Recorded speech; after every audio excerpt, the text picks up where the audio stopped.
say welcome everybody to the GAA's third webinar on Australian pearls, past, present and future. I'm your host this evening. My name's Cathy Wyatt.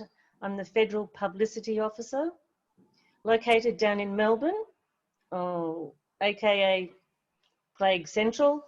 Oh, hang in there. Yeah. Co-hosting or helping tonight is Sally Leon. And Sally, I forgot to mention, I've lost audio a couple of times today. So if I do lose it, you're now the host. You'll be fine. Yes, thank you. And on that note, some housekeeping. Everybody, you can chat to one another in the chat box. More importantly, you can also ask questions of James directly, but they will all be answered at the end. Put the questions to James in the Q&A box down the bottom, and we'll make sure that they're answered at the end. So James is going to talk for about 45 minutes, and then we'll have 15 minutes at the end for the Q&A. So that's the housekeeping. And now I'd like to introduce James, because some of you may not know that James is an excellent, engaging educator. His range of knowledge on the pearling industry in Australia is unsurpassed. You may have seen James on Landline in mid-June. If you didn't, please Google it and have a look. It's still online, and you can actually see the beautiful area of Broome Bay and their pearl farm there. James was also the instigator in setting up the Kimberley Marine Research Centre. He sponsored the Lustre exhibition that was touring Australia, and you can still buy the book, which is a great history of shell and pearling history in Australia from the West Australian Museum. If you want the book, it's great. James is on numerous boards supporting Indigenous communities, marine science, fisheries, tourism, economic development. I didn't find any matching places. Sorry, that was Siri. Even an ambassador to Save the Children in WA. We would like to give James a really huge thank you for taking time out of his very busy schedule to give us this talk. James also runs Pearls of Australia, which includes Cygnet Bay Pearl Farms growing South Sea pearls, and lately Broome Bay Pearls, which is growing the Accoya pearls. His business model is vertically integrated, which means that they go from growing the spat before the pearls to even making the jewellery from the pearls and selling them at their boutiques or Shellador in New South Wales. Much like De Beers, actually, they're vertically integrated as well. So they mine their diamonds and they sell their diamonds out there, sell their diamonds in their own boutiques, and this is a recent thing that De Beers are doing. So I'd like to hand over to James, but I just want to make sure, somebody told me, is it rumour, that you didn't learn to tie your shoelaces until you were about 12? That's true, it's true, and my staff love to remind me of that fact, and they often tell all of our visitors that come to our farms that as well. It's one of the things when you grow up in the bush, there's certain things you just don't need, and for me in the Kimberley, that was shoes. So the first time I actually had a pair of shoes was when I went to Perth for boarding school when I was 12 years old, and I distinctively remember a good friend of mine, a lifelong friend now, who I met there, that he taught me how to tie my tie at the same time as teaching me how to tie my shoelaces. It was quite a culture shock. Excellent. Well, from tying shoelaces at 12 to where you are now is just an amazing achievement. So we all looking forward to listening to your presentation. I'm signing off. It'll probably be the one thing that everybody remembers at the end of this anyway. But thank you very much, Catherine. Thank you to the GAA for this wonderful opportunity. Getting me to actually talk about pearls is a rather dangerous prospect, as those that I may have met already know. I can go on and on about this subject. It's one of those things. I've always enjoyed pearl farming, but this is an industry that the more you dig, the more and more intriguing and interesting it gets. So I'd like to give people a brief overview of how the Australian pearling industry, indeed probably the industry as a whole, got to this point. And then we'd like to, I suppose, look at what the present situation is, and then hopefully what the future holds for an industry that I'm very passionate about and certainly don't want to see fade anymore from Australian shores. So it's not my story. The story that I'm going to tell is a very, very big one, and it encompasses a lot of people. So what I'm going to try and do is let someone else tell it, who is actually from the previous generation, my uncle Lyndon Brown. And for some of the people that can remember the ABC Big Country episodes, you will remember this theme song.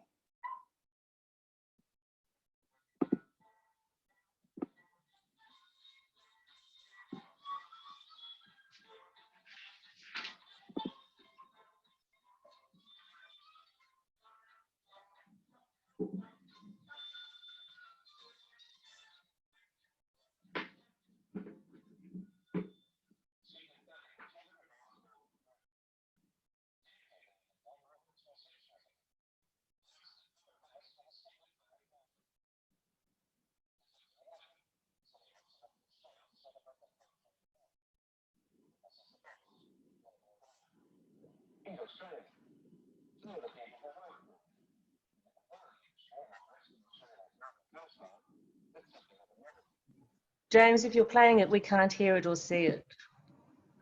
Oh, sorry. Or is that just me? No, it might be me. Forgive me. Let me try again. Sorry, panelists. Share screen, share. How about now? Excellent.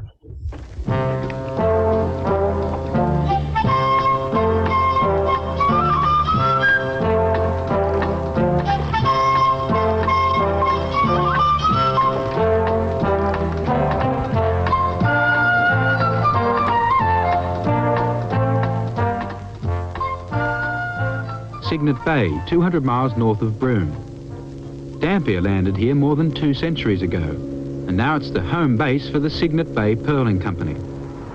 The company lugger, setting off to look for shells suitable for culturing pearls. And this is the boss, Lyndon Brown. He's Australian. So are the people who work for him. And in the pearling industry along Western Australia's northern coastline, that's something of a novelty.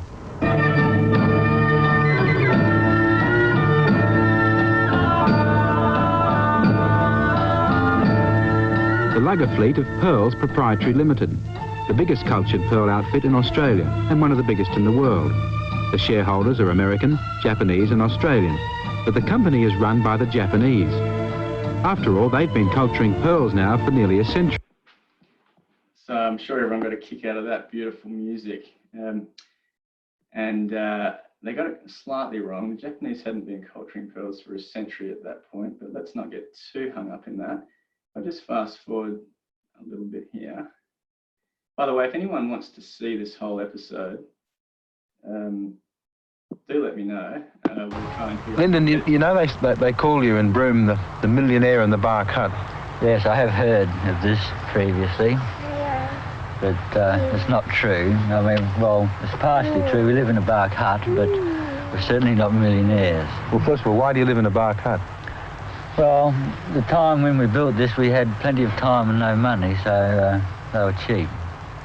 How long ago was that? Well, that was about, 8, 9 years ago when we built the house. When you first started up here? Yeah, basically. They call you a millionaire and you say it's not true. I mean, has it been a success? Well, let's say we're making a profit and we're putting the money back into the business. And, the business itself is improving. So, it's successful. Well, how many good pearls?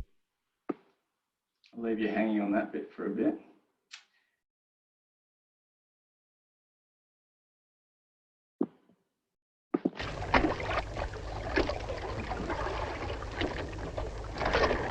We're actually seeding for round pearls at the moment, and firstly we clear the shell and we make sure we can see exactly what we're doing, and usually there's a little crab inside of this fellow here, whose job is to keep the shell clean. Well, he makes a bit of humbug sometimes, so we just get rid of him, and then we go in with our scalpel and make an incision into the flesh of the animal, like so. Then take up a little bit of tissue, and it's called mantle. Is that from the pearl itself, or the shell again? The shell itself, yes. And we slip that into the incision that we've just made. What's the idea of that? Well, this tissue has the ability to produce mother of pearl, which is the thing you're after. Then we get a nucleus and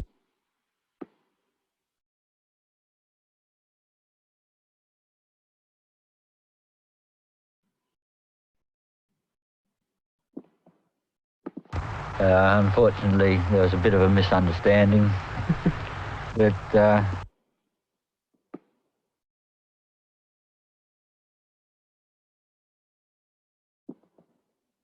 those are the things that determine success in this modern world. You want to beat the Japanese at their own game? Well, I would like to. Not in quantity, in quality. Do you feel a sort of a slight tinge of patriotism about the whole thing, perhaps? Well, I'm very proud of the fact that Australians have broken into this industry, and that I'm basically one of the pioneers of this. Are the Japanese pretty amazed, say, the ones that... I won't drag that out anymore, but I hope everybody enjoyed a little bit of that. Now, how do I get back to stop sharing? Okay. So Cygnet Bay looks a lot different these days, but the fundamentals are still the same, and the story hasn't changed a lot. The story I tell is really one of the people that have come before us. And so let me play you one more thing before I get into my slides, and hopefully it gives you a bit of a sense of the people that I grew up with and still spend most of my life with. So what do you need to do now? So your dad wanted some fresh, right? So you got some big crab there for your weight. You just hit away under here, no? I think Cygnet Bay has a way of kind of surprising people, and I think they really appreciate that. I think people really like stumbling across things that are real.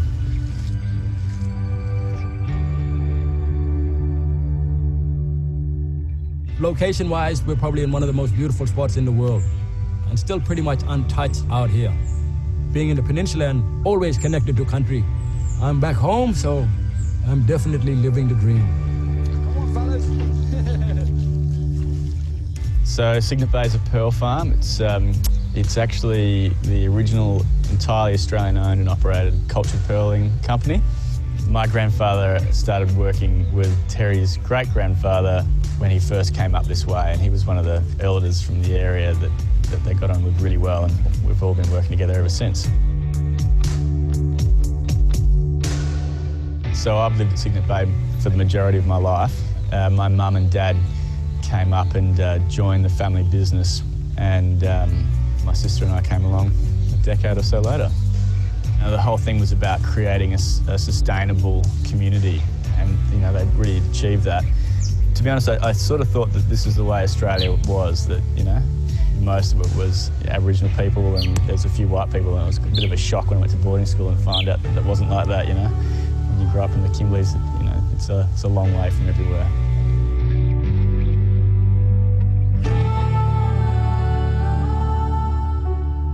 So the community were a very close-knit community, being so remote.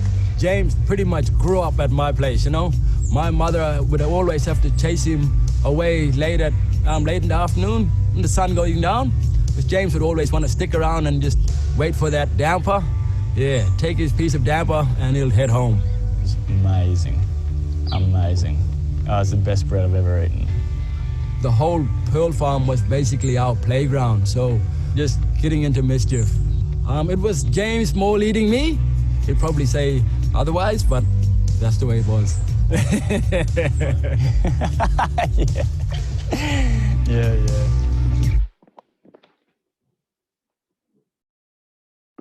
Okay. I hope everyone was able to see that and hear that. So I thought it was just a good way of really giving people a sense of the people behind the story and where it all started. And Catherine, I'm assuming everybody can see my screen now. I've shared it correctly, have I? There should be Pearls of Australia on there. No, I can just see a fabulous James Brown. Oh, that's no good. Hang on. Excuse me, everybody. This is all my fault. Catherine's been trying so difficult to make sure I had this right. Okay. How about now? Great, excellent. Just go full screen, got it. Okay. Okay, so yeah, I hope I didn't bore people with a little video introduction, but it's more than a pearl to me, but fundamentally what tonight is about is obviously a pearl, and more importantly, or I suppose more specifically, Australian pearls. And I'll keep trying to come back to that one fact, but a big part of what we do is far more broader than just the actual pearl as a piece. More so, we'd like to think that there's so much more story, so many more layers to it that we really think haven't been told particularly well. What you're seeing now is an aerial view of Cygnet Bay. This is where my parents, my grandfather landed in 1946.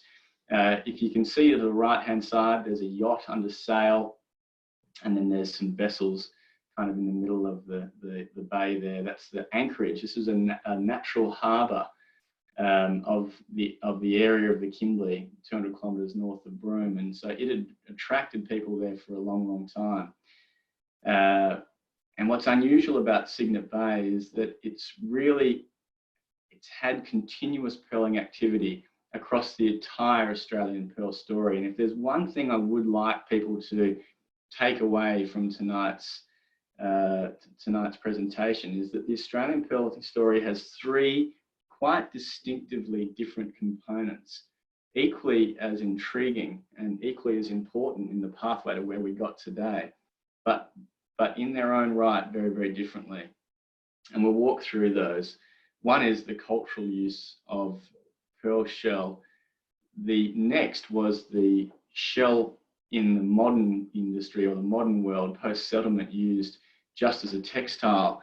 And then, of course, eventually the cultured pearling industry that grew from that. And Cygnet Bay has been involved in every step of those industry evolution, so to speak. And in the sand dunes behind our fleet of vessels there is actually an old divers cemetery that dates back to 1885, when the first wooden luggers were coming in just to collect pearl shell and then to ship them overseas. And there would be these very large schooners that would come up the coast, and they'd pull into these pearling centres like this. Can you imagine this little beach in 1885, Broome really being nothing more than the same thing, a little beach in the middle of nowhere, the closest port being somewhere in Indonesia.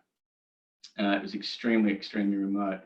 These schooners would come in once every few months, pick up the pearl shell that they had collected and stored on the beaches, and then they would be transported directly to London and other areas around the world where the shell was sold. So you get to see the whole thing. And then, of course, the Cygnet Bay story being that it was, the original entirely Australian-owned and operated pearl farm, which then saw the evolution transfer into a pearl farm. You can see it all.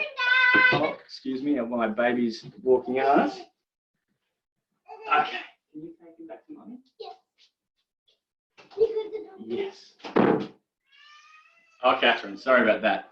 Okay, so what you've got on your screen now is my good friend Terry Hunter, who's my oldest friend. Terry, as he said, was his family pretty much raised me. My parents were extremely busy trying to get a small business going, and I spent most of my time at Terry's house. And when he says his mum used to shoo me away, she literally did. She knew that once the sun went down, Mum and Dad might actually start wondering where I was. And so she would have to chase me away, often with a broom, to get me to go home. I just loved every minute of my life in the care of Terry's family and his broader community, and they've taught me so many things, not just about the environment and about the culture of the place, but so many things that I still use today, and the way I actually have a decision-making framework in my own mind, I think has a lot to do with the culture that these particular families, this Bardi people, have taught me. These days, Terry's actually started his own small business, and one of the wonderful things about the new I suppose evolution of the pearling industry from my perspective is that we can actually help these things through tourism. Terry now runs his own cultural tours from Cygnet Bay, and so that knowledge and that passion spread further afield. But Terry's story from a pearling perspective goes much deeper, and you probably noticed what he was wearing, and also his brand on the top, that being the carved shell. And if you look at these fine warrior gentlemen in front of you, around their waist you will notice plates that are actually carved mother of pearl, Pictata maxima. These are known as ridgy in the Bardi language, and the smaller ones are pingy. And they are part of a ceremonial dress, often that's handed down through the generations, so that the family ridgy will be inherited when a young man completes the various stages, up to 7 stages of law. And the people will know that he is now a man when he comes out of that law ground wearing the ridgy and painted up in a particular way. And here you can see them worn just in a special time as part of their ornaments. And Terry goes into great detail when he talks to people about it. The fact that they were then, small ones were carved and worn around, often around the top of the arms or even around the head on bands.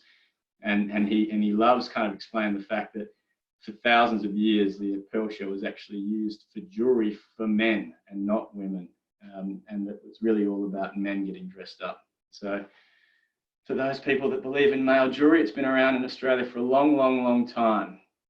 And now I'll introduce you to one of the elders from Cygnet Bay, one of the Wigan elders, Bruce, and he is a very important man in many ways.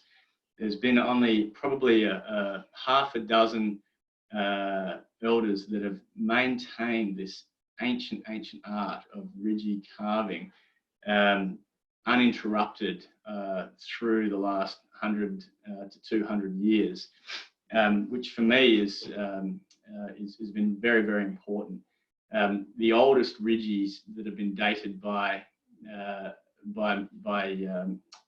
museum, fragments of them that they've found date back 22,000 years. So we know that the tribes have been using them as the medium for their art, which of course is also the medium for their knowledge. And the storylines, those stories are carved into the shell and they're passed down. So they're incredibly significant artifact in more ways than just the adornment of the men.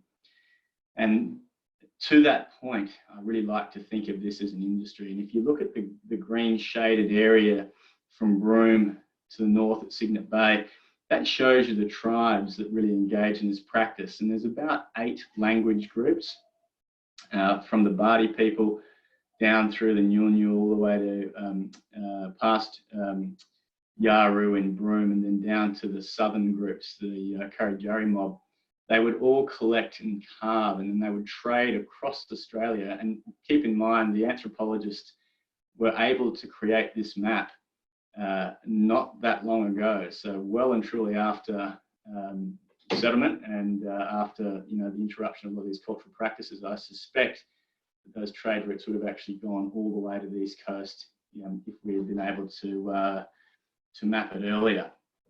So it was a hugely important trade for Australian Aboriginal people, and quite prescribed value that we know huge mother of pearl shell from the Kimberley, even if they weren't carved, would be traded with a range of very valuable items.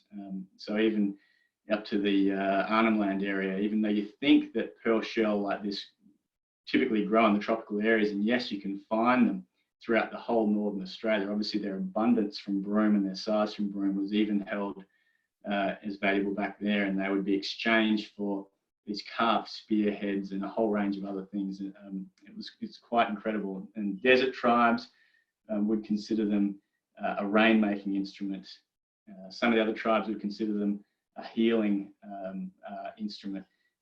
Just about every interpretation tracks it back to a thing of great power and almost mystical power. And I've heard our elders speak about the fact that when you reflect a mother of pearl shell in the sun, you can actually start to pick up all the colours of the rainbow, very delicate hues underneath them, and that's what relates back to the colours in the Creator serpent. So you can start to see how they attributed the magic that was in the shell to their ancient cultures. All of this and much more, of course, is captured in the Lustre exhibition, the exhibition that was put together by West Australian Museum in partnership with the Yaru people of Broome. It was actually the first time the West Australian Museum had ever done an exhibition around Aboriginal, I suppose, information in partnership. So it was a really big leap forward for the way that the museum's actually now actively working with our traditional learner groups. And we were very lucky to be able to sponsor that exhibition. So for us, we weren't much more than just a contributor. But what this exhibition does is vitally important for us as an industry, because it tells once and for all the complete and very deep story of pearling in Australia through the viewpoint of course, our First Nation. If you go then to the next component of the pearling industry, so as I said at the start, I really see it as being three distinctively different industries. This is now the second industry, or the first Western industry. So this is Broome, and you can see a large pile of pearl shell at the end of the jetty there. A whole range of people doing a whole range of things, including a couple of fairly fine-looking white suited men in pith hats, those being what were termed master pearlers. So those gentlemen would regularly just own the fleets of luggers, and they wouldn't necessarily work on them themselves. That would be the job of the indentured labour. So it was all about the value of the shell, and I think that's one of the great misconceptions around the industry, is that often people think of Broome as being this pearling centre where we've grown pearls for a long time. But that's not the case. The value was all in the shell. It was actually like a gold rush.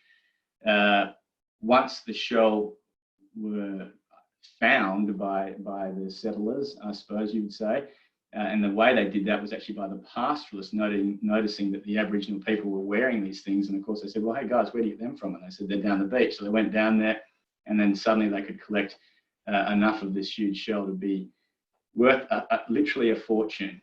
And that's what happened. So people and luggers flocked from all around the world to Broome, and they sent hard hat divers down to just collect as many pearl shell as they possibly could. And the industry got very big. Within a very short period of time, Broome was gazetted in 1878, I want to say. Maybe I've got that wrong, don't quote me. But within a very short period of time, there was up to 400 luggers operating off Broome. They say over 20,000 people engaged in working in that industry. This is over 150 years ago, which is now actually greater than the population of Broome today, believe it or not. And the gentleman on the right, by the way, is Freddie Corpus. He's still alive today at the age of 91 or 2, I think it is. In a similar time, of course, we had this very famous gentleman, Mikimoto, who cracked the art of trying to get a pearl oyster to grow a pearl. People had been trying to do this for centuries, and we've got obviously very good records of Chinese putting blister pearls in that. They would glue little figurines of Buddha onto the shell, and sure enough, a few years later, they had a little pearl Buddha and so on. So there'd been a lot of ways that people had been trying to actually grow pearls, but no one had really figured it out and commercialised it. And there's still a lot of debate even now about whether or not Sir Kent, a British naturalist working for the Australian government, actually figured it out. It doesn't really matter. The fact is, Mikimoto fine-tuned it, and then he also developed the market. So back in that point in time, you've got to imagine that the natural pearl trade was hugely valuable and hugely powerful. And when Mikimoto came along with his cultured pearls, that was the last thing they wanted to see. So of course, Mikimoto spent years, if not decades, proving to the world that his pearls were fine quality and worthy of being a gem, and he managed to do that. So that was probably on par in terms of a great achievement as it was to just figure out actually how you culture pearls, which, as I showed you earlier, Lyndon sort of talked through. And to be honest, the technique hasn't changed all that much since then. Now, of course, the Australian government, in its wisdom, was so infatuated with the taxes that were coming from the old shelling industry that when Mikimoto actually started culturing pearls in Japan, they saw that as quite a threat. And so our government actually brought in legislation to make pearl farming illegal in Australia, and it remained that way for a long, long period of time. In fact, until after the Second World War. And this is a photo basically depicting a few of our luggers in disarray, but we went from 400 luggers down to almost none. Those luggers that didn't just, I suppose, rot from the lack of use during those war years, were actually then burnt on the beaches by the Australian Army as the Japanese invading force started bombing the north and Broome particularly, because we didn't want the Japanese force to use those luggers against us. So they were just about all decimated except a very, very small number. So that brings us to the third and final chapter of the Australian pearling industry, which is actually the pearl farming industry. And again, as we saw at that first part of the big country, the first pearl farm in Australia is recognised as being Curie Bay, operated by Pearls Proprietary Limited, which you can see on the screen is in the middle of the Kimberley. Now, those that have been to the Kimberley know that there are no roads there. In fact, there are almost no roads full stop into the Kimberley. There's a road from Broome to Cygnet Bay, and at the other end of the far right-hand side, there's a road from Kununurra to Wyndham, and they're the only permanent roads. There's another one that goes up to Clumbaroo, which you can get through in the dry season, but that's about it. So it was incredibly remote, and the Japanese selected it for a range of particular things they were looking for that they thought were similar to the Japanese pearl farms in their Ikoya beds in Japan. But where they did select was a good site in many ways, and it was protected from cyclones and all those other things. And you can see Dean working from Cygnet Bay was a little bit closer to Broome, but back in those days when they first set up at Cygnet Bay as well, there were still no roads, so it was a long way out. So these are the characters, at least the male ones and the not so pretty ones. My dad, Bruce, on the left-hand side is brother Lyndon, who we heard from, and my grandfather Dean in the middle, standing in front of their paperbark huts. And these guys all lived in these paperbark huts for somewhere between 10 and 15 years, depending which one of them you're talking about, whilst they scratched out the intellectual property and the know-how of how you actually culture Australian pearls.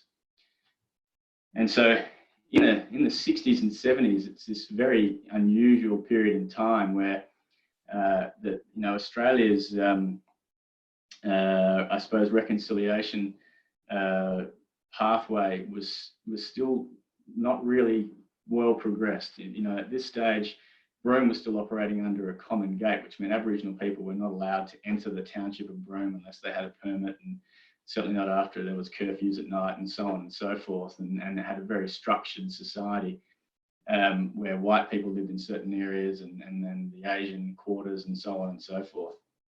It was a very, very different time now to comprehend, but not that long ago in the scheme of things. At the same time, Dean chose to actually live in the remote area where the pearling grounds were good. And so when Lyndon figured out how to culture pearls, most of their work colleagues were the local Aboriginal people, the Bardi and Joey people. And And this fine gentleman on the right-hand side here is Aubrey Targan, who's one of the first people that Lyndon then went on to train. So once he figured it out, he trained about 3 or 4 of the Aboriginal men, Tom Wigan, Gordon Dixon, Aubrey Targan, and then a few others as well. And in that period of time, in the sort of the 60s and early 70s, there was this unusual time that I like to reflect on, when the only people that knew how to culture pearls in the world were a handful of Japanese technicians, and operating under a Japanese law that said they must not train anyone except Japanese. 1 white Australian and 3 or 4 full-blood Aboriginal men, and of course none of those men really, had any idea of the value of what they possessed, and but it did lay the foundations of a fairly big industry. And those are sort of scratching your head, going, "Oh, I wonder why I've never heard of Cygnet Bay Pearls."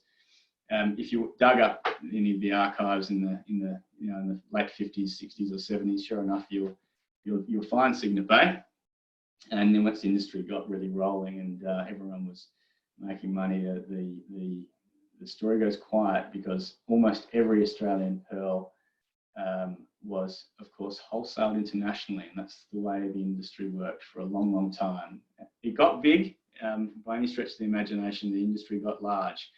This is what an industry, a typical pearl farm looked like, with our cleaning boats rolling down our long lines, where we've got panels hanging underneath these long lines with shell in them. They're brought up, the weed is cleaned off and then delicately put back in. This would happen once every month. And our farm alone at the peak had about 250,000 pearl oysters under cultivation, which is quite an effort. The whole industry got to a value of about $300 million as a wholesale value. It was fully regulated and had 16 companies operating, and was employing anywhere between sort of 2,000 and 3,000 people on any given day. And this is what it looked like. Again, Broome being on the left-hand side, Wyndham on the right.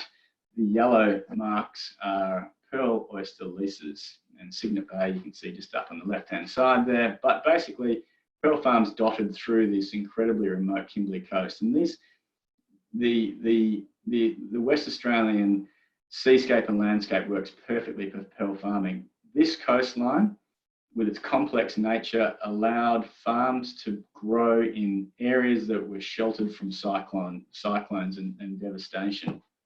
And of course, south of Broome, Broome being now on the right-hand side at the top of the screen, and Exmouth down the left, this is again about 1,000 kilometres of coastline. It's that patch just south of Broome that is where the main pearling grounds are, literally millions and millions of pearl oysters just sitting out there growing in almost a Garden of Eden, a natural phenomenon. There's never has there been another patch of pink tartar maxima in the world like this one.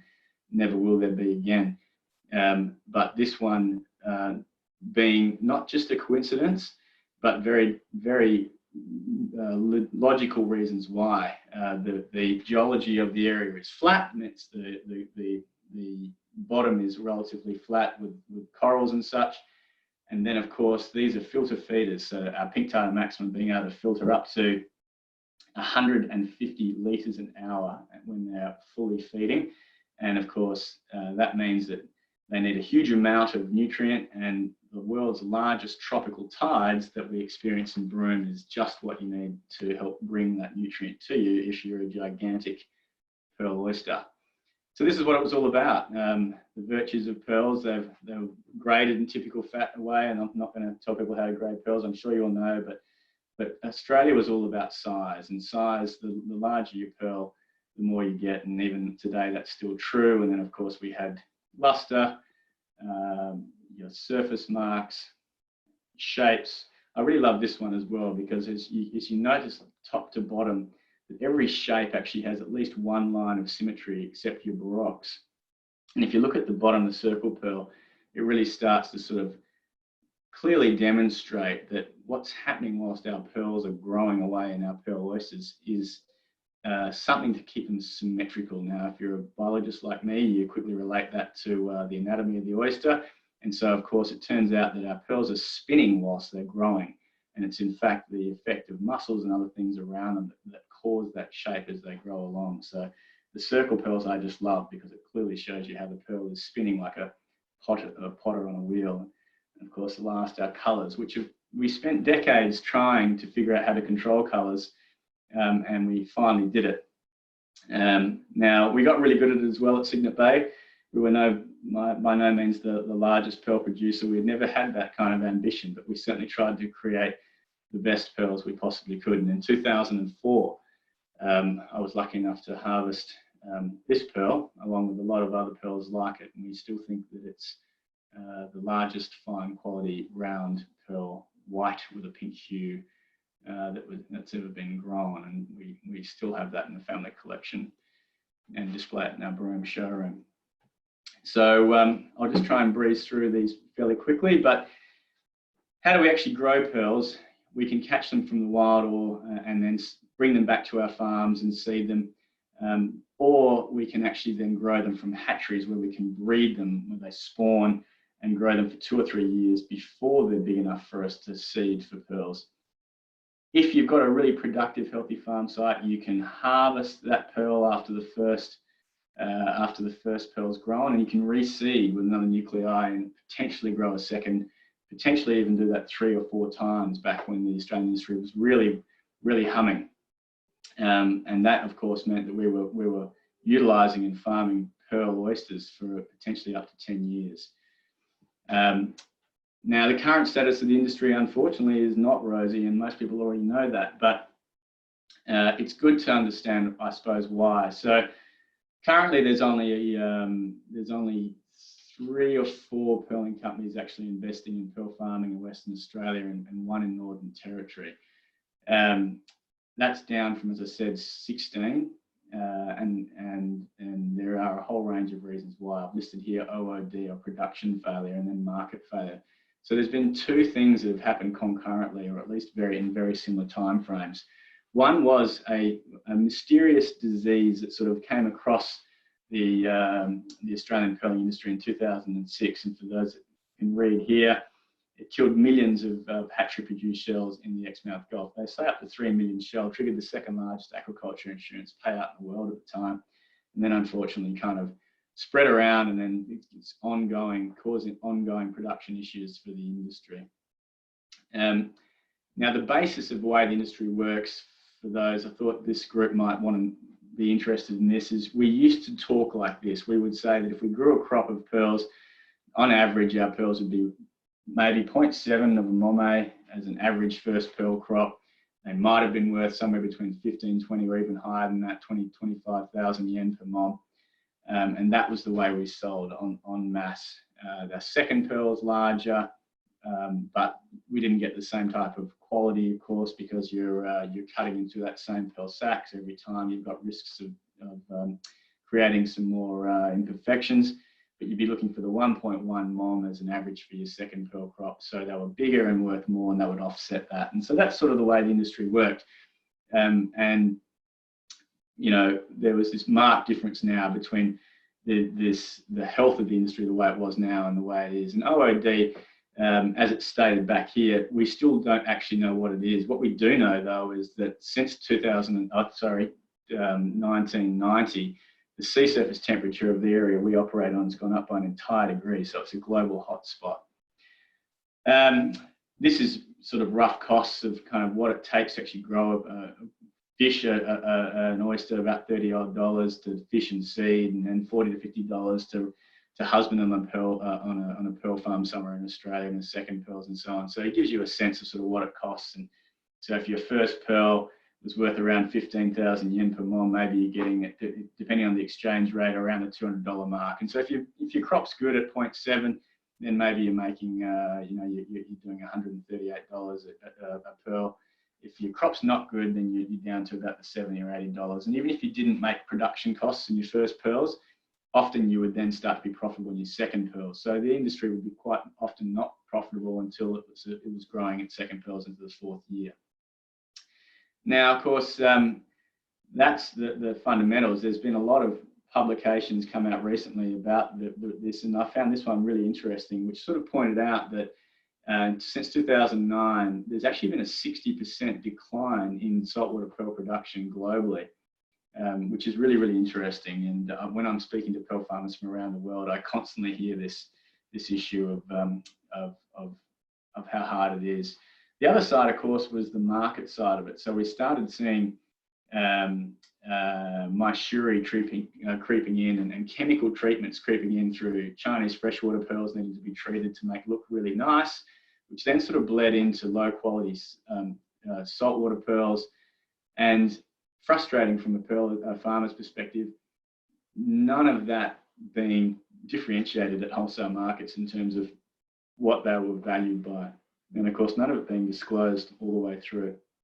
And I won't go into myshuri, but there's been a lot written about it. And I think people probably generally understand what that is. So this is how the industry was affected by those things, by the diseases and the GFC. The old business model really failed. There's no two ways about putting it. Lots of companies failed, production drops, lost a lot of jobs and so forth, and now very little investment into the industry. But whilst that's a pretty challenging, I suppose, overview of the industry, I like to think that it really is time to evolve. We've had 3 types of pearling industries already in Australia, as I've pointed out.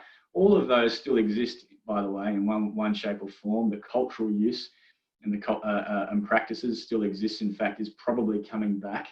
The value of the shell, strangely enough, is becoming more and more valuable as well by the day, probably because there are less farms that are supplying it. And I do believe that the value of high quality Australian pearls has a lot more value to be gained from as well. And so I like to think more that the industry isn't not on the way out, but more evolving to become something new.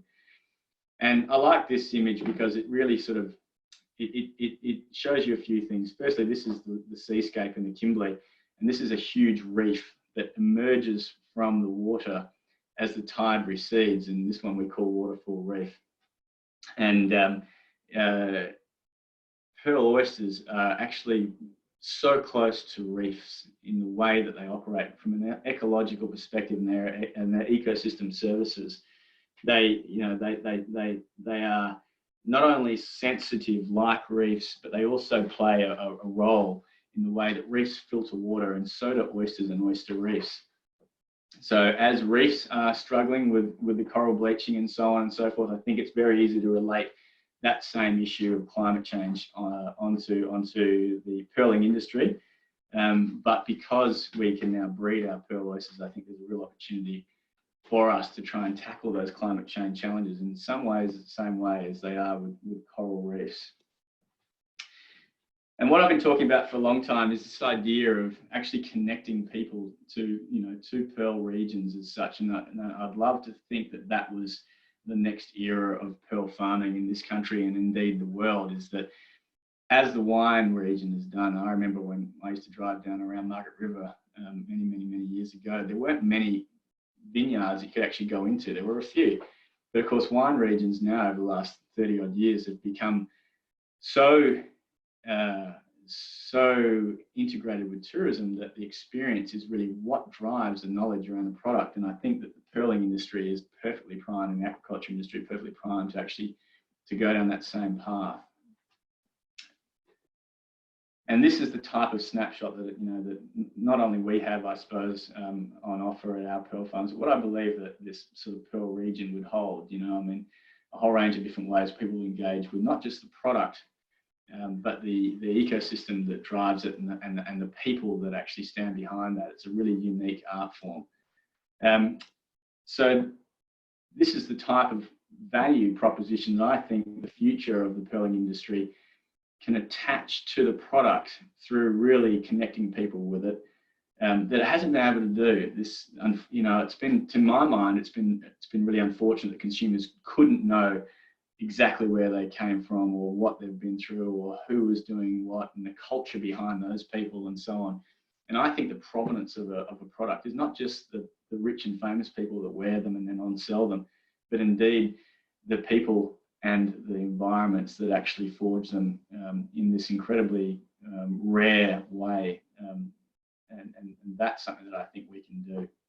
So at Pearls of Australia, we'd like to think that apart from the 5 standard virtues, there's actually 2 more that we really want consumers to be able to access, and that is where they're from and whether or not the pearls have actually been treated in any way. And not that I'm against pearl treatment, I've got no issue with it theoretically, providing that it's disclosed. And so a consumer can make a decision about a product that they want as a cheap trinket versus a product they want as a family heirloom, something that they should be able to pass down through generations, the way that pearls can. And that to me is really where the value of it lies. And so we proved this up at least as much as we could in Broome, and then it made absolute sense to try and do it as well in Broken Bay Pearl Farm, which of course is a different species in a different ecosystem,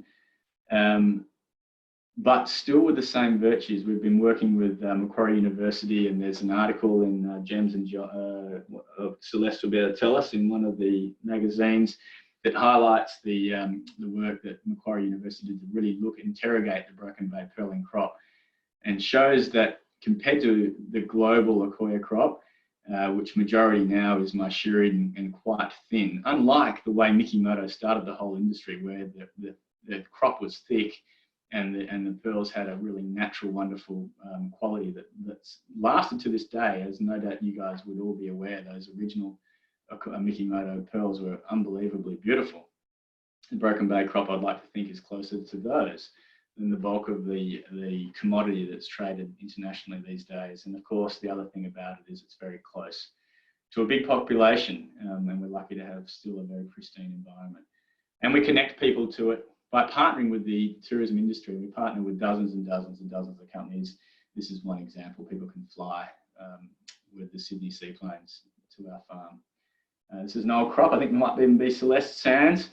And it's been an incredible journey for Broken Bay. I really feel like Broken Bay and Cygnet Bay are almost in the same position, but about 50 years apart. I feel like the 15 years of development Broken Bay has done to create this beautiful quality product in very, very humble settings is a bit like the Cygnet Bay stories from the 60s and 70s.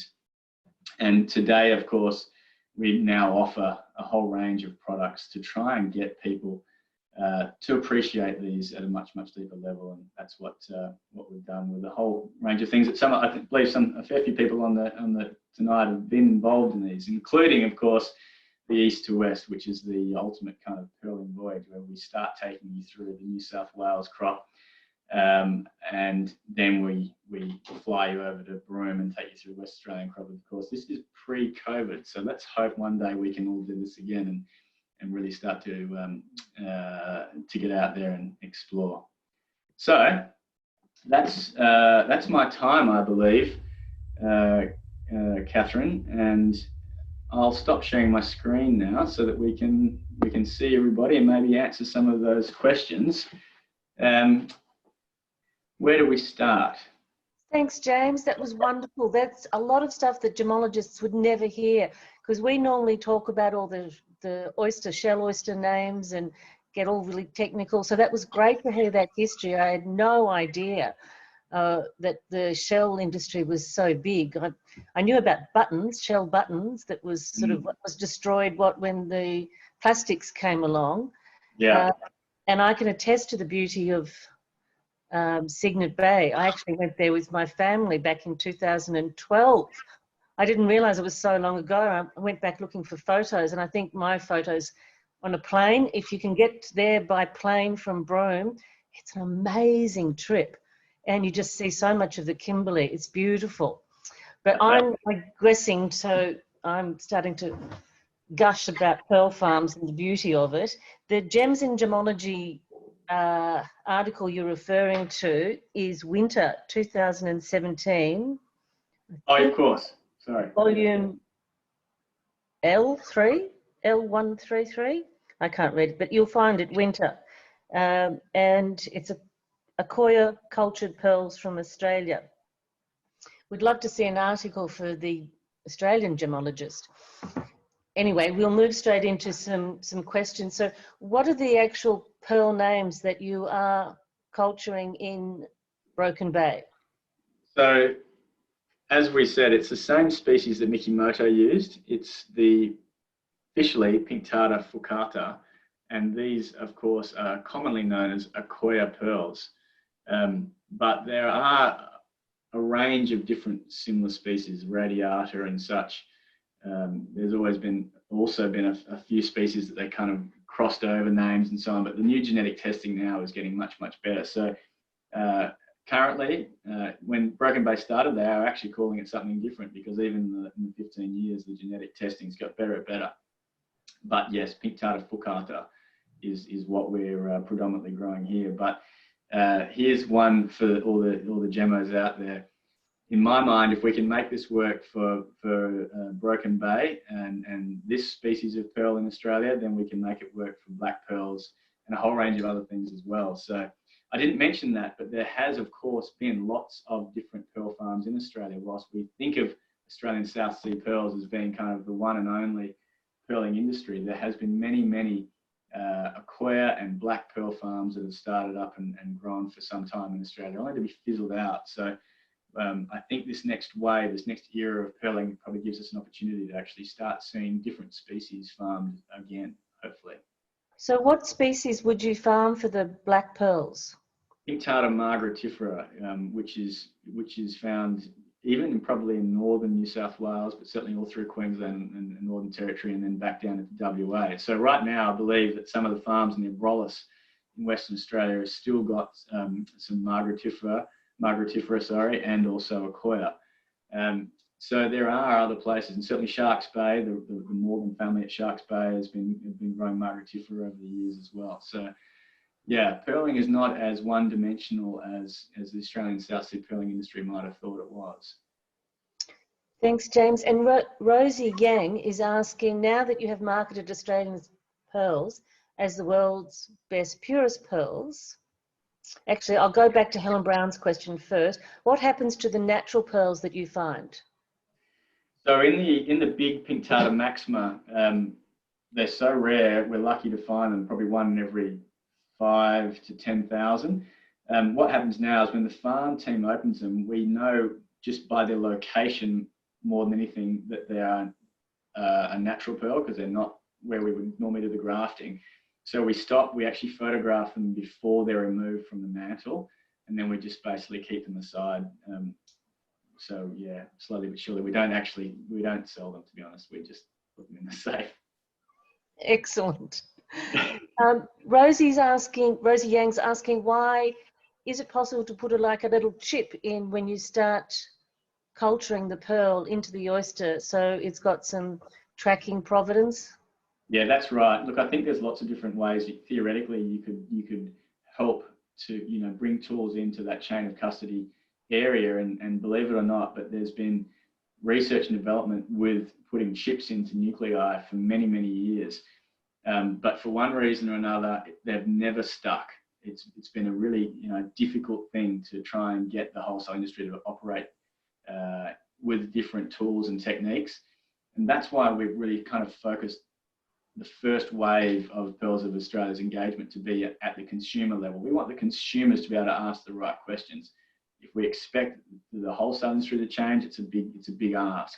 And then of course, if we can get jewelers who are talking straight to consumers, then that's great. So for us, it's more about kind of avoiding the typical way that pearls are traded, get away from the fact that we don't see them as a commodity. We don't think that's a sustainable, sustainable way. And so it's looking for different pathways to market. Great. Helen Brown. So I didn't really answer that. At the same time, of course, we are doing research and development in the back end to try and create those tools for the wholesale industry. We think that blockchain will probably be part of that solution in the future, is the way that they're starting to apply the blockchain technology to even coloured gemstones now, types of gems that are probably in a similar price range as pearls as opposed to diamonds. So I'm quite hopeful that there is a solution out there, and I think we have to track the industry through a few stages and get it a nice and robust and resilient foundation, which we can then re-engage with this wholesale, international wholesale markets in the future with better tools. Also, another question from Helen is, how did your grandfather and Lyndon learn how to seed pearls? Well, that's one of the great, I suppose, eureka moments of not just the Australian pearling industry, but certainly the Cygnet Bay story. My grandfather had seen what they were doing in Kimberley Bay in the sense of he saw them farming, but he was quite old at the stage. And of course, the Japanese are very secretive about what they're doing. But he convinced my uncle to come up and, you know, give it a go. How hard can it be? And I think there'd been a few documents that might have been written roughly about the way you do it. And he literally dropped my Uncle Lyndon on that beach that I showed in one of those first slides at Cygnet Bay, no road access, with a few hundred live pearl oysters that they'd fished, and a few of his closest party mates to keep Lyndon alive whilst he sat there and kind of did these experiments. And you know, miraculously, 12 months later, when they came back, they found a few small pearls growing. And so from that very, very humble kind of early, you know, experimental success, he then over 10 years honed the skill out and got better and better. It takes a long time. Obviously, you do some trials and you have to wait 2 years. And we still, as pearl farmers, we're forced to be very, very patient because we still do this. We're constantly running research programs. We're constantly having to wait 2 years or more to see what our results are. You do have to be very patient. Goodness. Ronnie Bauer is asking, Bahrain has, in my opinion, an unsustainable harvesting of wild oysters due to the introduction of scuba gear. Does Australia also have this problem? And if so, why not? I'm no expert on Bahrain, but of course that's where the bulk of the natural pearls came from. What my understanding of the ecology over there is that there is just an enormous abundance of radiata and probably a couple of other species, smaller pearl oyster species that just cover the Gulf floor, and they probably grow quite quickly. The bulk of those natural pearls are obviously very, very small, probably only somewhere between that sort of 2 and 10 years of age. And if they get anything bigger than sort of 4 or 5 millimeters, it's very, very rare. So in a sense, providing there is good brood stock left for new pearl oysters to come as plankton and settle and grow on those reefs again, it's probably quite a resilient ecosystem. Having said that, history has shown us that most pearling beds were overfished so badly that you know, a lot of them really struggled to come back. So I don't know about it exactly right now, but I would have faith that, you know, if they are fishing it heavily now, it's been overfished already, and it probably has the same resilience to come back. In Australia, the pink tartar maxima was fished like mad. As I said, there was 20,000 people, 400 luggers fishing as much of it as they possibly could, and they still couldn't exhaust the resource. These days, we have an incredible amount of science that goes into our stock management, and we are the only actual pearl oyster fishery in the world that's marine stewardship certified. So it's completely sustainable. We can harvest anywhere between sort of 500,000 to 1 million pearl oysters off those beds every year and have no impact on the fishery. Yet in New South Wales, it's a different story. In fact, the scientists only really found that there was this amazing pearl oyster species here. Of course, the Aboriginals knew about it, but the Western scientists only really discovered it in the 90s through ecological surveys. They're quite cryptic, quite hard to find, so we still have to dive for them, but we only collect a few hundred that we then use as parents, as brood stock to produce our pearl oysters through hatcheries. And most cultured pearl farms around the world now are actually growing their oysters from hatcheries. So there is less pressure on those wild stock. If anything, you'll probably find some areas have got more pearl oysters now than they've ever had because of the hatchery technology. Wow. Yep, that certainly answered it. Mario Elanadio from Brisbane would like to know about the nucleus you use for culturing. Are they the same are they used from Australian shells, or are they using USA, Mississippi River mussel shells? And I must say, I actually met the guy at a trade fair in America, and he had the best Southern accent, and he was so lovely. Yep. So what are you using as your nucleus? So we predominantly use still the Mississippi, and I would have to say that from my understanding, the bulk of the high quality saltwater pearls still use that as a absolute priority choice because you know, because of the track history we've got, you know, that shell has been used now for so many decades, if not over a century, that we have that certainty that, you know, it really is a perfect seed. having said that, mother of pearl can be used. We have used that many, many times at Cygnet Bay. The reason why we don't use it more, in fact, is because, as I said before, the value of Pinctada maxima pearl oyster shell now is actually really, really high. We sell it by the ton, anywhere between sort of 15 and 20 US dollars a kilogram. So each pearl oyster can be worth $10 to $25 if you fish the large ones. So there's this kind of competing forces. My understanding is, though, that there is only one diver left in the Mississippi clam industry. So you probably find there's a transition coming in the way that those nuclei are actually created. Did you, James, ever try the synthetic ones, the synthetic nucleuses they started making? No, we haven't. And it's not to say that I would completely dismiss anything along those lines. But I think there's got to be a very rigorous research program that goes into the way nuclei are created if they're going to be utilized by the industry well and truly before you actually start farming the pearls and then putting them out to the market. So there's just there's a lot of work that has to be done before we ventured off course. Is it part of the reason that the synthetic ones didn't have the same, I'm not quite sure of the right terminology, heat coefficient? So when you drilled the pearl, the synthetic nucleus had a different heat coefficient and exploded? Not just synthetic, but even other species. So I have heard that some of the Chinese freshwater pearl shell at some point was being used and made into nuclei, and that kind of infiltrated into the industry for a while, which has a different specific gravity to Pinctada maxima and Akoya, and so you end up with the same issue. You've got to be really, really careful with what shell. It's not good enough just to be a shell. It's got to really fit for purpose. Helen's also asking, is the local tourism increasing? Helen's actually in Perth or WA. She's just wondering if tourism is increasing a little bit. Tourism is going wonderfully in Broome at the moment. It obviously was off to a terrible start like everywhere else, but right now people are flocking to the warm, beautiful Broome weather. It's quite interesting, Helen, because when we started this journey over 10 years ago now, we literally put a sandwich board out the front of Cygnet Bay for those that have been there, 200 kilometres north of one of the smallest towns in Australia, saying, the pearl farm is open. And we just sort of grew organically from there. These days, we have up to 15,000 people a year come to the tour, come to the farm to do a tour. So we won't reach those numbers this year, but it's still great. It's great that WA is able to travel as they are, and we look forward to the time when the rest of the country can come as well. Great. And Gina Pareto from New Zealand.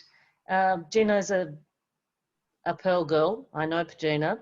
She's asking, can we highlight some of the key differences between the Akoya pearls from Japan and the ones from Australia, or do they all look the same? Well, I would suggest, because now the level of genetic interrogation of the species level really does confirm that they are the same species, because they're quite widely distributed, this particular species, in fact, that if you didn't do any treatment, and if you had a very similar pearl seeding technique in the way you selected your graft tissue and so on, theoretically, they should be identical, given the growing conditions and the health of the oysters and all those other natural factors that come into play. Of course, the reality is, though, that the bulk of the Akoya crop these days globally is very, very thin and has to go through a whole range of different chemical treatments to even give it a certain color and certain luster. So the fact is they do look very, very different. I think the word is Hanamata. I'm sure you guys will probably know this better than me, but for the Japanese Akoya pearls that don't need any treatment, that they go right through into the market without it. I believe it's a very small percentage of the crop.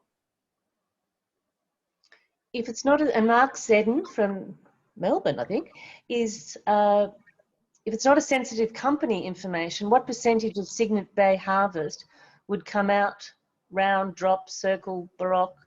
And from my question, he also says unusable. And I'd like to know about the keshies. Yeah, so typically, we'd be hoping for somewhere around the 20 to 25, maybe 30% round. And then after that, you go through, your drops and your buttons and so on. Barocks are really hit and miss because that's normally to do with something that's happened along the way. So as farmers, something's gone wrong. There's been stress. There's something that's actually caused our oysters to actually lose weight, which of course leads that very delicate pearl sac. I haven't had a chance to talk through that much, but it's only a single cell thick. It's almost, to look at it, it's like glad wrap around that seed, but of course it's as delicate as a living cell. And so anything that stresses that ruptures the sac, hemolymph comes in, and then it creates that sort of scarring you see on pearls. And so the percentage of baroque in a crop, really does give an indication of how the oyster health is tracked, and then the unsaleable percentage as well. So if you've got really healthy, vibrant ecosystems and healthy, vibrant oysters, you get a much greater saleable crop. As soon as your environmental stability isn't there anymore, your saleable percentage goes up really, really quickly. And I find it sort of a fascinating dynamic, because what happens is it's a great bioindicator. Pearl farms go ecologically extinct well and truly before the oyster in the natural ecosystem starts to suffer the same issue. It's a bit like a coral reef, the way that they inject their symbiotic plankton under stress. It's the same sort of way. The pearls are affected a bit that way. Stress the oyster, your quality and your value goes down. So is that if a baroque pearl isn't spinning? Baroque is not. So anything that's hasn't got at least one line of symmetry has, for one reason or another, stopped spinning, and then it starts to grow these odd shapes. And even the anatomy of pearl oyster species is very, very different. So we actually get a much higher percentage of round pearls in a coir, and we get less of those other shapes. So the coir shapes are much more consistent, and that's to do with the anatomy. Whereas the pink tartar maxima anatomy, this is, it's a giant of an oyster. The Acoya, which are, absolutely beautiful, even when they're this size, they're probably only filter feeding kind of 5 to 7 litres an hour, as opposed to those massive pink tartar maxima that are filtering up to 150 litres an hour. There's so much going on, and you're crafting a gem in amongst all that. So it inevitably leads to a greater variation in shape. But of course, the Acoya's got much greater variation in colour. So you can start to sort of see these differences in the different species. It's quite dramatic. So that brings up another question that someone's asked, lost the name. Here, yellow and gold. Jamie Arnold is asking, what of the yellow and gold, what causes the colour of the champagne and yellow gold? I don't know if we can see this well enough, but can you see the yellow and gold come at the top of that? Yes, I can. As opposed to this pink tartar maxima doesn't really have it, or at least tiny hues. But if we look on the back, pink tartar maxima still has some yellow and gold. So what we find is that by selecting our mantle tissue very, very well from the type of colour that the donor oyster's got, we can achieve that colour in our pearl. So the graft tissue determines the pearl's colour and its lustre inevitably, and the host oyster the graft tissue is put into determines the pearl's size and the pearl's shape. So it's really a mix of both oysters. Thank you. And Lisa Jensen has asked, good question, Lisa, do the small crabs found within the oyster have a symbiotic relationship with the oyster? Oh yeah, absolutely. They absolutely do. Like everything in nature, there's a reason for them to be there. Even if they get dislodged through the farming practice, new crabs will actually will appear pretty quickly. They're a wonderful environment for a little pea crab to kind of hide from predators and live a wonderful life. So you'll always find one. Often if they haven't got a pea crab in there, there'll actually be a different type of shrimp, these beautiful, almost translucent type of shrimps playing the same role. And then of course there's a host of other things. I mean, it's almost an ecosystem within an ecosystem inside a pearl oyster to some degree. Cute little beasties. Yeah. with Cygnet Bay Pearls, what proportion is grown from spat or wild caught? Karina Tucci from Melbourne would like to know. Oh, that's a great question. The Australian industry has never really weaned itself off the wild caught shell, and it's because we've had great success with spat in the early days. In fact, it was the Australian pearling industry that figured out the hatchery technology. A scientist by the name of Bob Rose on the end of the Broome Wharf, and a few other really early pioneers. I think this is the late 80s, early 90s. And Kalis was doing a wonderful job in Exmouth Gulf. They had millions of beautiful spat growing out of their hatchery in the Gulf down there. But we all still used wild shell to some degree. So we were maybe at that point in sort of the early 2000s through the mid 2000s, we might have been actually seeding potentially more hatchery shell than wild shell. Since the lack of stability within our environment and the shell health issues, I would say the industry is now probably 90% wild shell and about 10% hatchery coming through, and that's it's not a great result. But we've got to keep doing the hatchery because it's the hatchery that can give us the breeding lines or the breeding abilities to actually try and pinpoint that families, our pearl oyster families, that will be more resilient to a more unstable climate moving forward. So long-term hatcheries are going to be a really important part of the Australian crop, even if they're not right now. Oh, thank you. And Kate Kelly has another great question. I think you'll enjoy this one. How do we, as gemologist educators, integrate the story of the first people into pearl identification for our education of our new students and past? So the Lustre exhibition has been catalogued into a beautiful book. This is a great start. I'm not saying it's absolutely comprehensive because it's a bit light on Queensland, Northern Territory and some other areas, but I would say currently for a complete story, this is the best I've seen in terms of really outlining the Australian story and capturing that kind of that cultural use. Failing that, go and meet them. There's lots of Indigenous tour operators now in the Kimberley that they are the saltwater pearling people, and they'll tell you all about it, and it's fascinating. And I would spend my time doing that if I didn't have to work. Ah, yes. Well, that's something for retirement, maybe. Yeah. You can get the book. You can buy the book online at the West Australian Museum. They've still got it on sale. I checked the other day because I got it when we went to the Cartier exhibition. It was on at Canberra Museum. Ronnie Bauer would like to know, if the implant is spinning, does that mean that the mantle is depositing nacre only at one point during the spin or from all over the inserted mantle?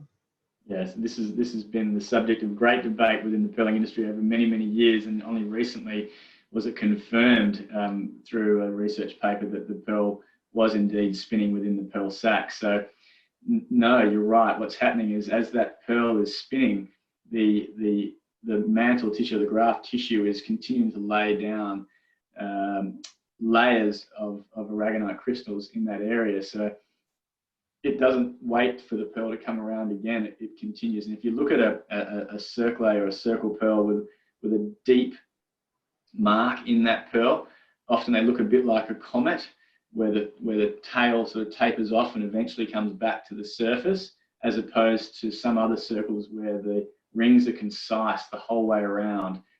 They're the same depth. Those types of circles are caused by two different types of things, but given that the pearl is spinning, creating a different result, and you can quite clearly see that when you interrogate those pearls. No doubt all the gemmos will have a look at that now. So when you look at the comets, there's a deep part within the pearl. For some reason, whether it be an organic matter kind of impurity in that particular area that's not letting the aragonite crystals to be laid down or the concholine to be set the way it should. And then as that part moves on, then the process of laying down crystals starts again, as opposed to a concise line all the way around, where it's most probably actually a bit of muscle tissue that's going right around that pearl sac, and it's really sort of strangling the pearl at that particular point. I could go on these answers forever, but that's the brief explanation. It's fascinating. That's something we haven't learnt at Gemmo. So we're increasing our knowledge here. You only sell your pearls in Australia, don't you? Or do you wholesale at all? Well, we've done the full circle. I'd like to think it was part of our kind of evolutionary steps outside of to where we've got to go. And so we stopped wholesaling internationally about 8 years ago. Before that, everything was wholesaled. Back in the 90s, our entire crop was often being bought by wholesalers before we'd even harvest it, sight unseen. They would ring you up on the other side of the world and say, how many oysters have you got growing, and how many pearls do you think are in there? And they'll go, right, I'll give you this. I'll transfer the money. Send me the pearls. That was back in the heyday of the South Sea pearling industry. Yeah. You're frozen on me, James. Is that just me? Or is that Sally? I've just frozen. No, he's frozen. He's frozen. Okay. So we've got some questions there that I can answer if we get him back. So I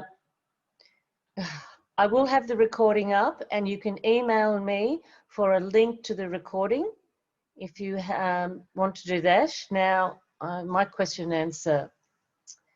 My Shori treatment, Adele is asking. Okay, so Shori treatment is quite complicated, and every lab also does it a different way. They say that it's like bleaching the pearl, and what it's supposed to do is make it shinier. And they do that by bleaching it and other treatments, and it dehydrates the outside of the pearl, which is supposed to actually concentrates the nacre on the outside. Unfortunately, that makes then the nacre on the outside more, brittle. And it's not always long lasting. So, yep, that's my Shori in a nutshell. I think I've covered it, Sally.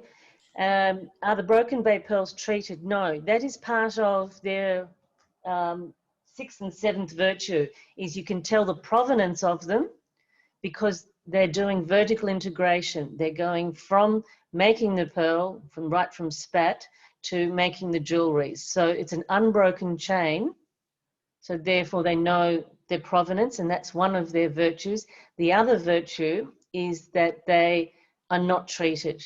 Neither the Cygnet Bay Accoya pearls, which are Pinctada maxima, are not treated, and neither are their Broken Bay Accoya pearls. Do you want to put the poll up, Kate? Yeah, because few people are actually going. I think Mark has dropped off on us. So we've lost James? Yes, he's disappeared. Okay. So if you put the poll up and then see how that goes. Can I interject, Catherine? Yep. James is just trying to make his way back into the webinar. Okay, and I'll just continue asking and answering some of these questions. I'm become Daffy Duck. Okay, Jill's got a good question. James, how would you establish the provenance of pearls throughout the jewellery trade? Well, he was talking about doing blockchain like they're doing with diamonds and coloured gemstones. The other way is to know where it comes from and have one line, so you don't have them going through wholesalers like James, and the other one is through a blockchain. The biggest market, I can't answer that one. So let me just go down and do they produce, Serena's asking, do they produce black pearls in Broome, Cygnet Bay, and what causes the colour in the black pearls? Celeste, you could probably answer that one. So when we talk about Tahitian or black pearls, we're talking about the pearls that are grown from the Pinctada migratifera, and that is a different species to what we grow at Cygnet Bay Pearl Farm, which is the Australian South Sea pearl producing oyster, which is the Pinctada maxima, the largest of the pearl producing oysters. And at Broken Bay, we have the Australian Akoya shell, which is the pink tartar furcata, which James mentioned earlier. So to grow that other species of pearl, we do see it grown in Tahiti, the Cook Islands and Fiji. We can grow it in parts of Australia, such as North Queensland, and also some parts of Western Australia have grown that pearl shell. But at the moment, not in Broome, not in Cygnet Bay. And James is back, so I'm going to defer to him. Can you hear me okay? Excellent. Thanks, James. I'm so sorry. I have no idea what happened. You just probably ran out of memory. Don't worry. We're moving right along. Okay. Gina Barrett-Rito from New Zealand is asking, what has been the highest price achieved for any Cygnet Bay pearls in the market, and what type? It's been a long time since we were achieving really high wholesale prices, but that's not just because of the market. It's because we're not growing the same type of crops. So we found that back in the 90s and early 2000s, we were able to grow quite really enormous pearls like that large round. And I remember we sold a few pieces for the in around the sort of the $200,000 to $300,000 mark just for single pearls. Of course, we've had offers for the 22 millimeter round, much more than that, but we've chosen not to sell it. So I'd say that's the most valuable ones we've ever grown, but until we sell it, who knows? Thanks. Thanks, James, for coming back so quickly. I saw recently some very strange pearls that came from Indonesia, and this links in to a question from Kate Kelly. She asks, is it considered a natural Australian South Sea pearl if it has been covered in resin or filled? That's a fantastic question. I'm not sure I could even answer that. I'm not sure exactly what the type of example she might be talking about. Is she talking about a Mave pearl, a blister pearl, perhaps? We'll wait and find out. But I did see some pearls recently, but I think they were fresh waters, or they could have been really bad South Sea pearls that a lady bought on a holiday in Indonesia. They were quite large. They had quite big comet tails, which made me thought they were fresh waters, but they were so big. They were like 15 mil. And then they had like a nail polish or some type of cement covering what was obviously holes. She did say she spent $100 on them. So I've never seen anything like that before. Have you heard of those? If you were to drill through the really misshapen rocks, you would find some type of cavity in there, because as I was saying, what happens often is that pearl sac ruptures, and then the cavity is then basically filled with fluid, often hemolymph, and then if the sac can recover and grow around that, the pearl oyster's immune system's already turned that fluid into a different type of substance that's quite firm, and so then the pearl grows around it and essentially sort of mummifies it. And then of course when the jeweler goes to drill through it, they'd find there's a slight hole. So that's what happens, and I guess if they're big enough, they would fill that cavity with something. And maybe that's just the end spectrum of that, where you've actually got a very thin layer across a really big cavity for some reason. Okay, thanks, James. It's now 8:33, and I think everyone might be ready time to ask them some questions. Thanks, James. We're going to just do a quick poll, everybody. So we get to ask you some questions now.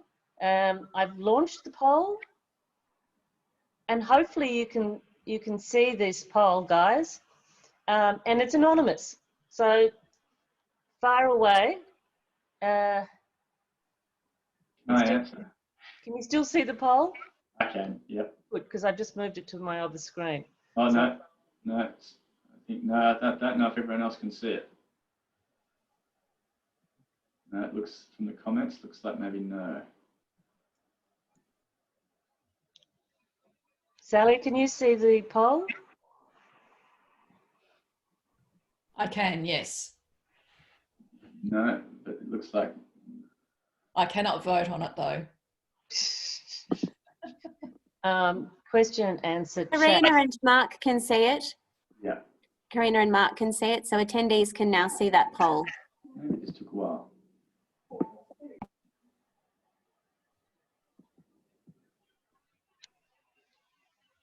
So I'm just waiting now. While they're doing the poll, I'll see if there's any. Do you have a question, Kate? Yes, go for it, Sally. Okay, James, what is the impact on the marine environment of having so many oysters in the water? One of those things where, I mean, this is not just a sustainable crop because we can't add, especially with saltwater pearls. Let's leave it at saltwater farms, because you can't add anything to the water to enhance production.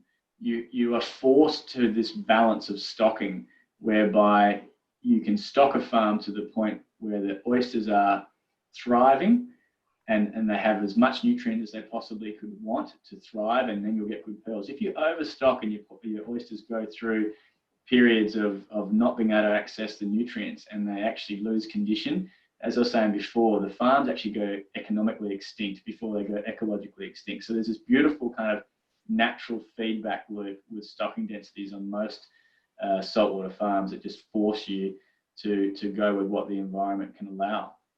And that's one thing I kind of like about this industry. You know, it's forced us to think very conservatively, and oysters themselves are actually restorative by nature. So the idea of filtering too much is also not really a problem. Certainly not one that we've seen in Australia, because, you know, filtering oysters is really cleansing the environment. But at the same time, the structure of oyster reefs is no different to coral reef structure in the fact that it amplifies biodiversity. So you are, by the merit of farming oysters, also farming a whole suite of other species. It's not a monoculture. It's, even if you don't want them to be there, you're really farming a reef. Okay. Wow, that's fascinating. James, is there any difference between an Akoya price for pearls between Australia and Japan? Oh, if you're talking wholesale, then I don't really think so theoretically. I mean, they're treated like a commodity. So I'd say no, but at retail, I think yes. And I think there's this massive disparity no matter what pearl you're talking about in terms of what its wholesale value is and what its retail value is. The retail obviously driven by the local market, the wholesale driven by kind of global traders. So, you know, those things are always fluctuating. I'd like to think that it wasn't that way, but that's kind of what I've experienced. And you were saying, I think, that most of the Akoyas from Japan are now treated. Is that because of the pollution in the waters over there? Look, I think it's a combination of a few things, and I don't want to speak as an absolute authority in the Japanese industry. I'm just reading what I'm picking up as well, and talking to obviously our contacts. But the Japanese industry kind of had this mysterious disease health issue, a bit like what the Australian industries had, but they had it kind of 10 or 20 years earlier than us.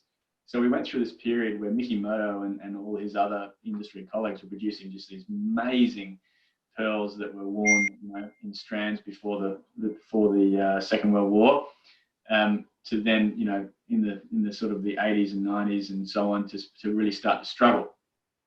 And so they ended up with more unsaleable or low grade. So the desire to want to enhance would have been there. At the same time, you had the freshwater pearl product coming in, which was really driving kind of chemical enhancements to try and make, you know, what an unlustrous pearl product actually more marketable. And I think the two things probably kind of converted to what we see today, where there's a lot of that kind of chemical enhancement going on, not just with pearls obviously, but lots of gemstones, but certainly with lots of pearls as well. Sally, do you have some more questions for James? I do. With the freshwater pearl industry, they're doing a lot of development, and they obviously do massive nucleations per shell. Is the same sort of technology being looked at for the saltwater? The same sort of technology. So I suppose the technology, the terms of the way that the grafting is happening and nucleated versus unnucleated, my best guess is that they're probably doing something that's closer to what the saltwater industry has been doing for a long time. And it sounds like the reason they've been able to do that is because they've created a hybrid shell that's and they've got a whole range of different sort of anatomical features than the classic kind of freshwater clam did. So they're able to actually do this grafting and nucleated seeding and so on. So I think it's probably more that industry is coming a little bit closer to what the saltwater industry is doing for a long, long time. Saltwater industry, it just can't be as, I suppose, versatile in the way it tries to do similar things, because the oysters are so sensitive that a marine environment is infinitely more stable than any freshwater environment. And so by the merit of that, any organism and oyster that lives in them is the same. And so, we're dealing with very, very sensitive oysters. We've sort of figured out how to do a whole range of things, and then you can only very slowly track off that course with R&D, as opposed to something that's really robust, grows in sort of murky water. You can do a lot of other types of research on it. So I think they're very different products, and I think they're very different kind of oysters and ecosystems, I guess, is the summary. Okay. So how many nucleations would you do, say, in your pink tartar? Maximum? Only one. Only one. Yeah, we've tried numerous times to do 2, and theoretically you can kind of do something in that space, but it always comes with trade-offs. And because each oyster is so expensive, like I said, I mean, just to get a diver to pick one off the ocean floor and bring it back to the farm, you're dealing, these things are costing $10, $20, $30 Australian before we even try to conduct a seeding operation. So to risk it by doing more than one operation that we know we can do well, if you do a second one, you're going to get a higher mortality rate and so on. So it's really about that oyster health trade-off. And so we just do one. We try and do it really, really well. Okay, thank you. Do you get many keshies? Yeah, we can. I mean, I suppose originally a keshi was more a result of something that we've done wrong than something we've done right. But these days we really do try and target production of keshies as well. So once we've finished the productive life from a cultured pearling perspective or a nucleated pearl, then often we'll then try and grow a keshi out of that same pearl sac. Okay. How do you do that? Sorry, James, how do you instigate a keshi? You essentially harvest the pearl and then put the oyster back onto the farm, but without anything going back into that pearl sac. So that what happens is the pearl sac essentially kind of almost collapses in on itself.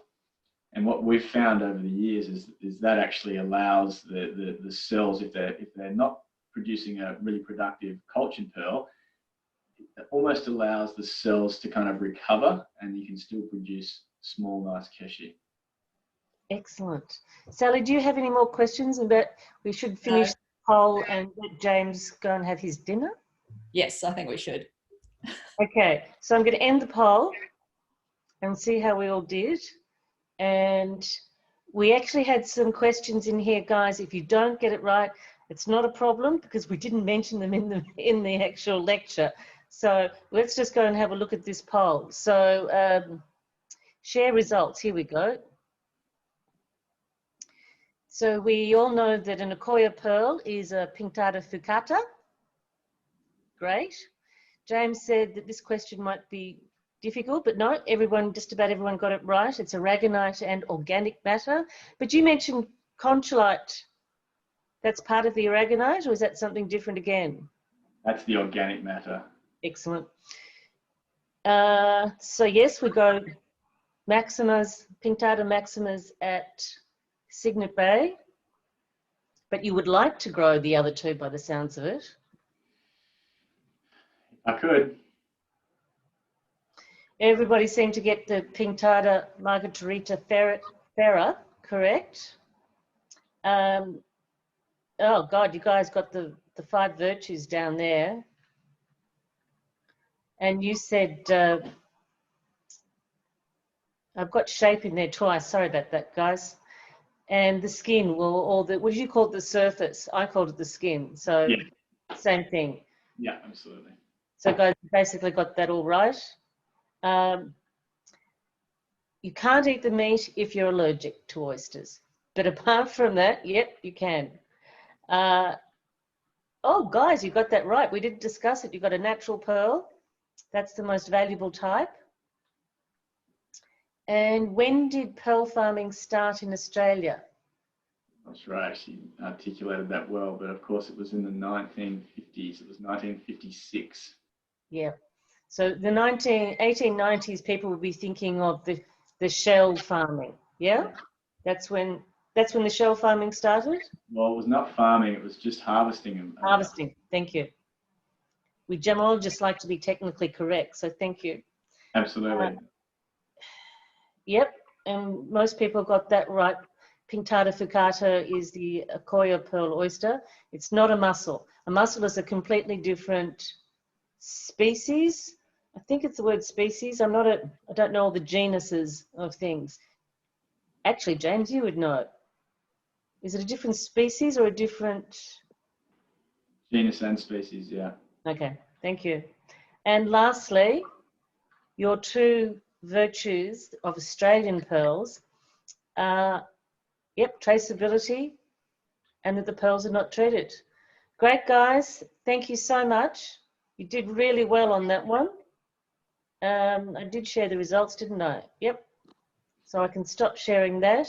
I've got a question for everyone out there. If they can tell me why did a beautiful oyster evolve to have this incredible lustrous surface on the inside of the oyster where no one can see it, I'm all ears. I'd love to know, because it's quite interesting that all of the oysters with mother of pearl or nacre are the ancient form. Evolutionary terms, the flat white oysters, shells that you see on the beach, they're the more modern form. So it's these ancient mollusks that have this amazing, beautiful kind of nacre that we still see today. So if you know why, please tell me. I've been wondering all my life. That's a great spot to end. We're all going to go and ponder that and wake up tomorrow morning and think of an idea.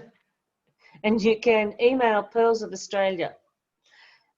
Thank you so much, James. I think that's thrilled everybody. It's been fascinating. Thank you so much. We appreciate that very much. We've all learnt so much. And just email me if you want to watch this again. Okay. Thanks, ladies. Thanks, Sally, and thanks, Celeste. Thanks, guys. Cheers. Thank you. Bye. Bye, everybody. Cashies. Thank you. Bye-bye.